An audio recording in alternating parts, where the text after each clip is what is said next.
In March, my stepmother left home. It brings back the sense of loss and abandonment. I battled this for months, and we were trapped in her house due to court order. I began to lose my focus.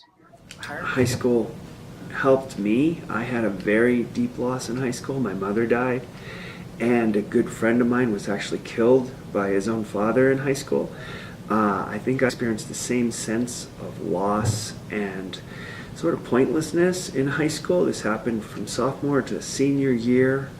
I was in counseling. I really recommend you get counseling any way you can.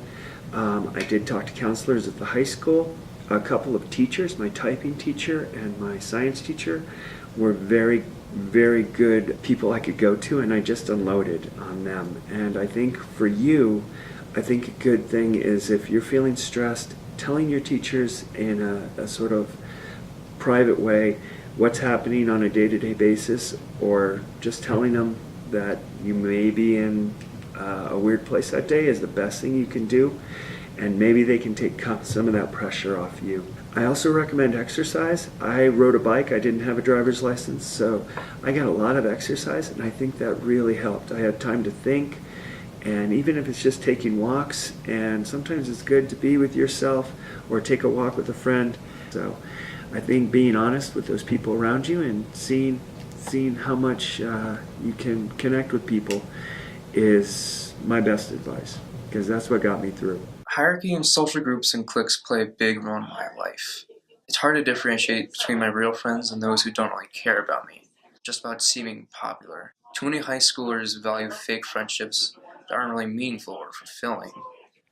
My friends would criticize me. They gave me the nickname the restrictor. So you'd be a perfect teacher because you're always telling us what to do. But I also got in trouble quite often, and it was every time we got in trouble was when I was like, I'm not gonna say anything. I'm gonna just go with the flow. I'm gonna go with the crowd, and that's when things didn't work out so well.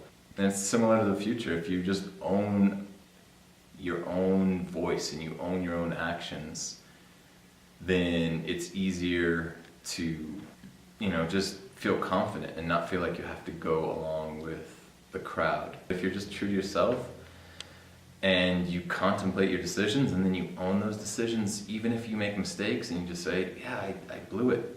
I wasn't being true to myself, and you come back and you own it, then you can fix those things, I think. We have lost the meaning of respect. Respect is defined as a feeling of deep admiration for someone or something elicited by their abilities, qualities, or achievements. If that is respect, then what is the respect that teachers, parents, and authorities are trying to instill?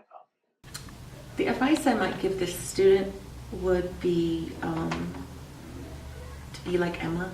I hope by now we all know who Emma Gonzalez is, and all the brave kids in Florida that are speaking out finally about gun violence. To look to them as great examples of speaking your truth and speaking out. And I think that when kids feel like they're treated disrespectfully, I think it's really important to gather your bravery and address it, and talk to administrators and talk to someone who can help to change the culture at our school to encourage more real respect between teachers and kids. School is the most stressful thing in my life. I constantly strive to do the best, even at the expense of my health and happiness. I feel the stress from my peers and the expectation for me to go to a great college.